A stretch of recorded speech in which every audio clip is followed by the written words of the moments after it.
Dying Light 2 is about to change. Hey everyone, welcome back to my channel, and today we're going to talk about the future of Dying Light 2. And with that, you will also be getting the first look at one of the biggest features coming to Dying Light 2. So my friends, let's start the video, and if you want to stay up to date with everything Dying Light 2, then make sure to subscribe to this channel. Now let's talk about the biggest feature that's going to change the whole game, and then I'll give you guys the first look at that. So yes, the biggest feature that we're talking about is the official community mod support. It's a feature that will be available for consoles as well as PC players. So it doesn't matter if you're on PlayStation, Xbox or PC, you will be getting this official community mod support by Techland. Now for people who don't know what this is, let me give you guys a quick example. So this feature will basically allow PlayStation, Xbox or PC players to install their favorite mods for Dying Light 2. So that means you can install this buggy mod, the helicopter mod, I Am Legion mod, or any of your favorite mod that you always wanted to try but were not able to because the mods were only available for PC players. But my friends, all of this is going to change, and even console players will be now able to play their favorite mods on either PlayStation or Xbox console. So now that you know what this feature is, let me give you guys a first look at how the menu could look like when this feature finally comes out. So my friends, here's an image that was shared by Synsteric on the modding server. This image shows us one of the menus that we might be getting with the modding support. The menu that you see here shows an empty space for the mods where your subscribed mods will show up. I know it might be a little bit confusing, but just to give you an idea, I have modified this image to make a concept of what it could look like in the final version. Now this menu looks less confusing, right? Well, let's look at it properly. So at the right side, you have all the mods that you have subscribed to, with the gray ones being the ones that have been disabled by you. So those mods that have been disabled by you won't load in the game. Also, the others are enabled, and the one highlighted could be the one that you are selecting to either get a quick info about what the mod does or to enable or disable it.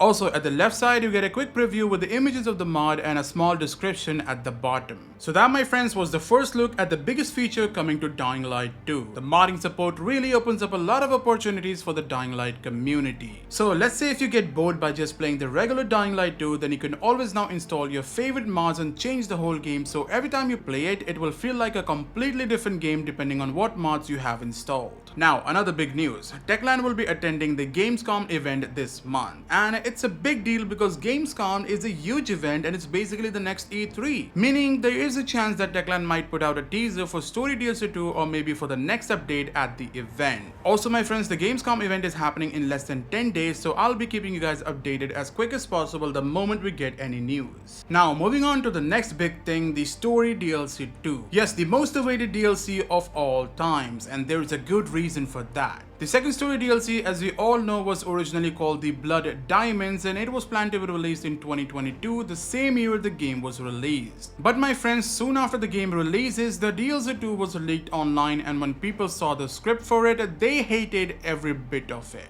This resulted in the DLC getting delayed, and then this DLC got a whole reboot. So now DLC 2 was scrapped and they started making a new story for it, but my friends, the luck of Techland has not been good because the new DLC 2 was also leaked online. Once again, the whole story DLC 2 script was left in the game files, and everybody saw what Techland has been preparing for the community. Now if you want to hear the whole leaked story of DLC 2, then watch this video on my channel. I'll have a link in the description for you guys as well as in the pinned comments. But just to give you an idea, it does continue the story after the base game when Aiden leaves Villedor either alone or with Hakon or Lawan. Also, this DLC will be bringing back the buggy. The Fury mode will be added as a skill that can be activated or deactivated anytime. Now with that, some of the old Dying Light characters would make a return, and they will be a big link from Dying Light 1 story. In simple words, you will know the true fate of Kyle Crane. Also surprisingly, this DLC, according to Timons McTalla, would be focusing more on zombies and survival aspects. Also, there will be a lot of new regions, new zombie types, including the Freaks of Nature that will be returning from the following DLC. Plus, we'll be getting new ranks, new weapon types, new factions, and also a teaser for a third DLC or Dying Light 3. Honestly, this DLC is huge and can easily be a reason for the comeback of Dying Light 2. But my friends, there's another thing that can do the same, and we're talking about a game mode. So we all know about Be the Zombie game mode from the first Dying Light, but in Dying Light 2 we have nothing close to being called a game mode. But my friends, there has been talks from Techland about a future game mode that can either be a survival game mode or a tag mode. So according to Techland, they will focus more on these game modes once the Story DLC 2 is out. And Timons McTalla has been talking about the survival game mode even before the launch of the game. So check out this clip and then we'll talk about it. But for sure, this is not a typical survival game where you manage food and resources and build shelters. No, it's not. But this is not completely off the table because we might think about it post-launch. Now, according to Timon, the idea of a survival game mode where you manage food and resources is not completely off the table. In fact, many of you would not know that back in E3 2019, Techland had plans to implement hunting animals feature in Dying Light 2. Just listen to this clip from Colossal Kiwi where he speaks to Adrian Paiza, the creative director of Dying Light 2, who at the time confirmed that you could hunt animals and use them for food or sell their skins for the resources. I saw actually, that's something people have been wondering, if there are animals in the game, and I did see during the demo there was some deer running around. Can we hunt these animals, use them for food, resources for crafting? Just like you said.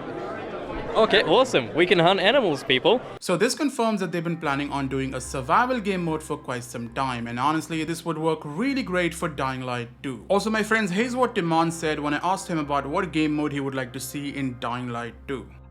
Survival mode, I think, is the best balance between the how engaging it can be and how much it can impact players returning to the game and how much time it will take us to make. So, and also this is something that personally I like a lot. So probably out of those three, I would choose survival mode. Like imagine building shelters, safe houses, surviving hordes of zombies, and facing human enemies or looting for resources with human threats would be just awesome. So let me know what you guys think about this. And then finally, we know that Dying Light 2 is getting a tower raid mode, which isn't the greatest in terms of endgame content, but it's definitely something that will keep people busy before any of these stuff I mentioned in the video releases. Do remember you have not seen all the levels of tower raids yet, because Techland has left and not shown us some of the best levels which are longer and 100 times more fun than what we got during the beta. Also guys, don't forget that Gamescom is happening in less than 10 days, so let me know if you want me to stream the event or should I just post a video when Techland announces something at the event.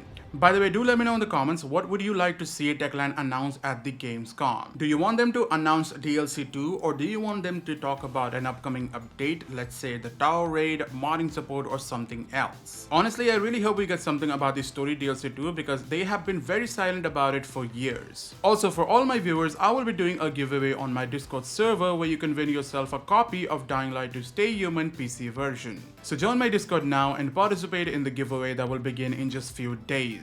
And yeah, I know you guys are hyped for the DLC, so no worries, when they release something new about the game, I will keep you guys informed. Until then, let me know what you guys think about the future of Dying Light 2. Also to me, it all looks great and I hope all of that comes out as soon as possible without more delays. And I'll see you guys in my next video. Until then, stay safe and stay human.